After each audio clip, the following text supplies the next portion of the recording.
Be news Telangana news కి స్వాగతం. కాంగ్రెస్ ప్రభుత్వం ఏర్పాటయ్యి ఒక ఏడాది కాలం పూర్తి కాకముందే 60,000 ఉద్యోగాలను పూర్తి చేసి నిరుద్యోగ యువతకు నమ్మకం కల్పించిన కాంగ్రెస్ ప్రభుత్వానికి ధన్యవాదాలు తెలుపుతూ కృతజ్ఞతా సభ నిర్వహిస్తున్నట్లుగా ఓయూ నిరుద్యోగ జేఏసీ విద్యార్థి సంఘాల నేతలు తెలిపారు. సభకు సంబంధించిన పోస్టర్ను ఓయూ ఆర్ట్స్ కళాశాల వద్ద ఆవిష్కరించిన సందర్భంగా నిరుద్యోగ విద్యార్థి చేసిన నేతలు మాట్లాడుతూ కాంగ్రెస్ ప్రభుత్వానికి కృతజ్ఞతలు తెలుపుతూ డిసెంబర్ 18వ తారీఖున ఆర్ట్స్ కాలేజీ ప్రాంగణంలో బహిరంగ సభ నిర్వహిస్తున్నామన్నారు. నిరుద్యోగ యువత పెద్ద ఎత్తున పాల్గొని విజయవంతం చేయాలని కోరారు. టీఆర్ఎస్ ప్రభుత్వం నిరుద్యోగులతో చెలగాటమాడిందని మండిపడ్డారు. టీఎస్పీఎస్సీ పరీక్షా పత్రాలను అమ్ముకుని నిరుద్యోగులను మోసం చేస్తుందని ఆగ్రహాన్ని వ్యక్తం చేశారు. నేటి కాంగ్రెస్ ప్రభుత్వం ఉద్యోగాలు కల్పించడమే కాకుండా విద్యార్థులకు కూడా అనేక సౌకర్యాలు కల్పిస్తున్నారని తెలిపారు. జయప్రదం చేద్దాం డిసెంబర్ 18 విద్యార్థి నిరుద్యోగ కృతజ్ఞత సభను జయప్రదం చేద్దాం డిసెంబర్ 18 విద్యార్థి నిరుద్యోగ కృతజ్ఞత సభను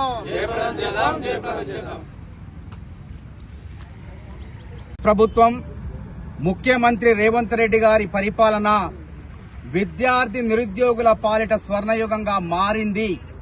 ఇది వాస్తవం. గతంలో విద్యార్థులు నిరుద్యోగులు అనేక అవస్థలకు గురయ్యారు. మాజీ ముఖ్యమంత్రి కేసీఆర్ గారి పరిపాలనలో ఎన్నడూ లేని విధంగా 3వ తరగతి నుంచి పీజీ విద్యార్థుల వరకు సంక్షేమ హాస్టల్ విద్యార్థులకు హాస్టల్లో ఉండే విద్యార్థులకు 40% డైట్ కాస్మోటిక్ ఛార్జీలు పెంచిన ఘనత ముఖ్యమంత్రి రేవంత్ రెడ్డి గారిది. అదేవిధంగా గతంలో పోటీ పరీక్షలు నిర్వహించాలంటే ఆ ప్రభుత్వానికి చేత కాలేదు. అదేవిధంగా 16 ప్రశ్నాపత్రాల లీకేజీలతో నిరుద్యోగుల జీవితాలతో చెలగాటం ఆడారు. చదువుకుంటే ఉద్యోగం రాదు, మరి దొడ్డిదారులు కొంటే ఉద్యోగం వస్తుందనేటువంటి ఆ నమ్మకాన్ని నిరుద్యోగుల్లో కలిగించారు.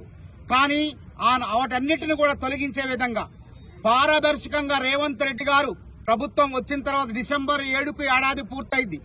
ఈ ఏడాది కాలంలో ప్రతి పరీక్షను కూడా సమర్థవంతంగా పటిష్టంగా పారదర్శకంగా నిర్వహించి వేగవంతంగా నిరుద్యోగులకు కొలువులిచ్చి వాళ్ళని ఉద్యోగులుగా చేయటం జరిగింది. కాబట్టి వీరి యొక్క పరిపాలన నిజంగా స్వర్ణయుగం. నిరుద్యోగులకు మరి చిరకాల వాంఛ జాబ్ క్యాలెండర్. గత ప్రభుత్వంలో మేము ఎన్నోసార్లు పోరాటాలు చేసిన జాబ్ క్యాలెండర్ ఊసే లేదు.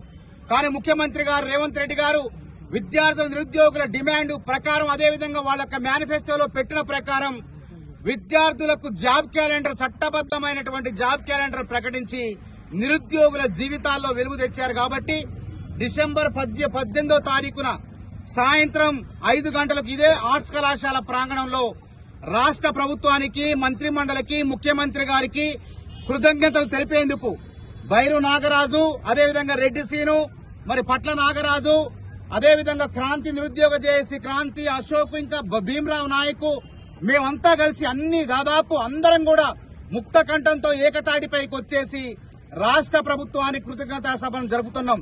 కాబట్టి తెలంగాణ వ్యాప్తంగా ఉన్న విద్యార్థి నిరుద్యోగులారా డిసెంబర్ 18వ తారీఖున ఓయూ యుద్ధభూమి ఆర్ట్స్ కళాశాల వద్ద జరిగే విద్యార్థి నిరుద్యోగ కృతజ్ఞతా సభను జయప్రదం చేయాల్సిందిగా మీ అందరినీ కోరుతున్నాం.